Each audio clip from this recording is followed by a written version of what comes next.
Hey, this is Mike Gingrich with another Halftime Mike podcast, and today I want to talk about how to lead a remote team effectively. So I've been working with, as part of a remote team for a better part of 3+ years, and even a little bit longer than that.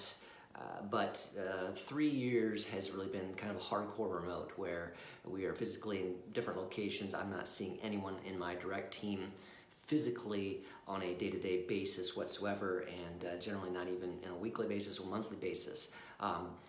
Remote work and remote teams just will continue to grow over the course of the time. It's this the nature of the way we can work today with high-speed internet, with laptops, mobile devices, iPads, all those types of tools that allow us to work together, but from different locations, and keep things moving. When a lot of things are based in the cloud, you can interact that way with video chats, all those kinds of pieces. So to do it effectively and to just do it are two different things, though.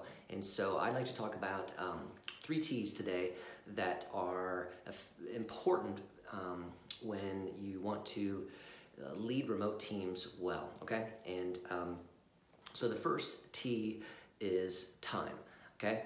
And I think that you need to set aside regular times where you're going to connect. And these are not just part of the, hey, we'll touch base as needed, that type of thing. That's important too, but you need to set aside regular times that you're gonna meet, okay? So for our teams, we generally have a weekly check-in meeting, okay? So that's gonna be, generally it happens on Mondays for us, and so that's gonna be a time where we are going to video chat together, and meets were face-to-face in the video conferencing area there, and they've kind of created a document that we keep in the cloud on what their working on priorities are, and we can kind of go through that, what's happening, what are you working on, any issues, any things you need from us, any things that we need to go over, okay? That's the basis of that meeting. Might take 5-7 minutes, it might take 15-20 minutes, it might take 30 minutes. You just have to get a feel for that, and we go from there. Also then, in terms of time, it's being available at different times during the week for different online meetings, setting those up ahead of time. We would have different meetings. So there's a quarterly meeting for our remote teams where we all try to get together, not physically, but virtually again, to do something, and so that there's the interaction, because you can find that in your remote team that some parts interact more than others, and they can get kind of separated. Another piece of time is that we all take time to answer a couple questions on Friday about how the week is going. What was your biggest accomplishment? What are you working on now? And what's your big key as you head into next week? Some of those types of things. And so we are working at taking time for those kind of pieces. So you need to figure out some regular set times that you're going to connect if it's going to work well. Now, one of the other pieces that I want to talk about is I talk about the second T, and that is tools. Okay, so I've already mentioned some in the process that we're going through here, but I'll just give you kind of a rundown on the tools that I use. So number one, I use Zoom for video chat with clients, and with group chat when there's multiple pieces of us. I use Google Hangouts for one-to-one video conferencing with the team members for those check-in meetings that we call them on the Mondays.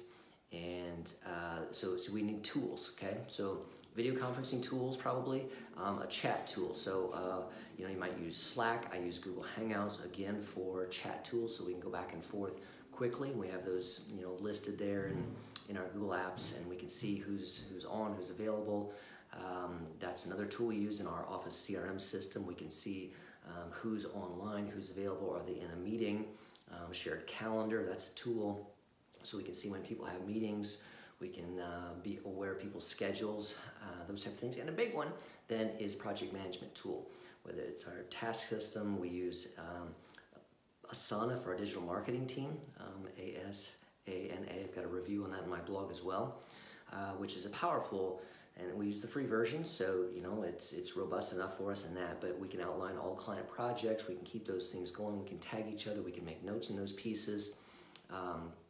So using tools is highly important, and I recommend you're going to have video chat, you're going to have project management, you're going to have a chat service like that, and you're probably going to have to take a look at what you want to do for calendars, being aware of those types of dates. So tools is going to be important. And the third thing that I want to mention as a T is touch. Okay. Now with a remote team, it's not physical touch necessarily, but it is virtual touch. And there's a big key and a big difference between emailing and even chat versus video conference and connecting with someone. So in the remote world, you can begin to feel isolated. You can begin to feel alone. One of the massive keys is communication. People have to feel a part of something, have to feel like they're connected to it, they have to feel like they know what others are doing and how their piece fits into the whole, and they feel connected if they know what someone else is doing, the accomplishments that someone else had. And the only way you can do that is through touch. Touch comes in the virtual world through the video conference times. That's why at a minimum, I'm trying to have FaceTime with each individual on a weekly basis. And I think that's a recommended minimum. So it's going to be helpful if there are other times with that. The short meetings that come up, then we'll be doing chat in Google Hangout, and then we'll say, hey, why don't we get online and to talk about this further, go through this type of piece, because you're tired of chatting. There's only so much you can do in a text and chat type feature. So then you can go on, you can talk, you can share screens that way. But you're seeing each other, and so again, communication is all about the entire picture, and words, particularly words in chat, are only part of the context. You're missing body language, emotions, mannerisms, tone, all those types of pieces which comes through. You can get that in the video conferencing, and so again, time set apart, regular times. You're going to have to do that. Tools. You're going to need tools to make that happen. And touch, you're going to need to interact face to face in the video conferencing environment to do that and make those things happen. So you can have success with remote teams.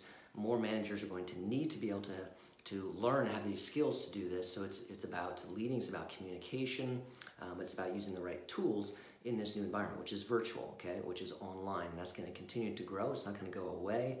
And so it's an important skill for leaders, managers to learn. I want to offer those things to you today from my experience, what I'm doing that is working well.